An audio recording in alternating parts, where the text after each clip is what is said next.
विकसित भारत का लक्ष्य हासिल करना है तो हमें हमारी मातृशक्ति को, हमारी नारी शक्ति को, उनके पूर्ण सामर्थ्य का राष्ट्र के विकास में जोड़ना ही होगा।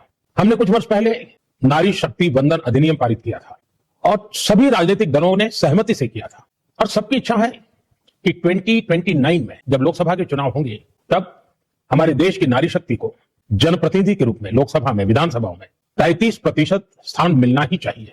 अगर भारत को 2047 तक विकसित देश बनना है तो क्या सिर्फ पुरुषों के दम पर यह सपना पूरा हो सकता है? आज नरेंद्र मोदी ने एक ऐसा संदेश दिया जो सीधे भारत के भविष्य से जुड़ा है। उन्होंने कहा कि देश को आगे बढ़ाना है तो नारी शक्ति को पूरी ताकत से जोड़ना ही होगा। नमस्कार, आप देख रहे हैं आपका पसंदीदा चैनल, जहां हम बात करते हैं उन मुद्दों की जो देश की दिशा तय करते हैं।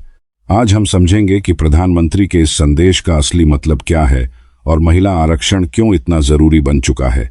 प्रधानमंत्री नरेंद्र मोदी ने अपने संदेश में साफ कहा कि भारत ने तय किया है कि 2047 तक जब आजादी के 100 साल पूरे होंगे तब तक हमें विकसित भारत बनाना है। लेकिन उनके अनुभव के अनुसार ये लक्ष्य तब तक हासिल नहीं हो सकता जब तक देश की नारी शक्ति को पूरी क्षमता के साथ आगे नहीं लाया जाता। यानी देश का विकास तभी संभव है जब महिलाएं भी बराबरी से आगे बढ़ें और निर्णय लेने की प्रक्रिया का हिस्सा बने। इसी सोच के साथ कुछ साल पहले नारी शक्ति वंदन अधिनियम पास किया गया, जिसका उद्देश्य है महिलाओं को संसद और विधानसभाओं में 33% आरक्षण देना।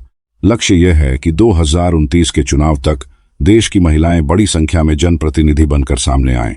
सबसे खास बात यह है कि इस मुद्दे पर कई राजनीतिक दलों ने भी समर्थन दिखाया है और एक सकारात्मक माहौल बनता हुआ नजर आ रहा है। अब सवाल यह है कि महिला आरक्षण से आखिर फायदा क्या होगा? सबसे पहला फायदा, लोकतंत्र और मजबूत होगा। जब हर वर्ग की आवाज संसद में पहुंचेगी तभी लोकतंत्र सही मायने में सहभागी बनेगा। दूसरा, महिलाओं से जुड़े मुद्दों को मजबूती मिलेगी। सुरक्षा, शिक्षा और स्वास्थ्य जैसे विषय अब ज्यादा प्राथमिकता के साथ उठाए जाएंगे। तीसरा, नारी शक्ति का सही उपयोग होगा। देश की आधी आबादी अगर पूरी क्षमता से योगदान दे तो विकास की रफ्तार कई गुना बढ़ सकती है। चौथा, नई पीढ़ी को प्रेरणा मिलेगी।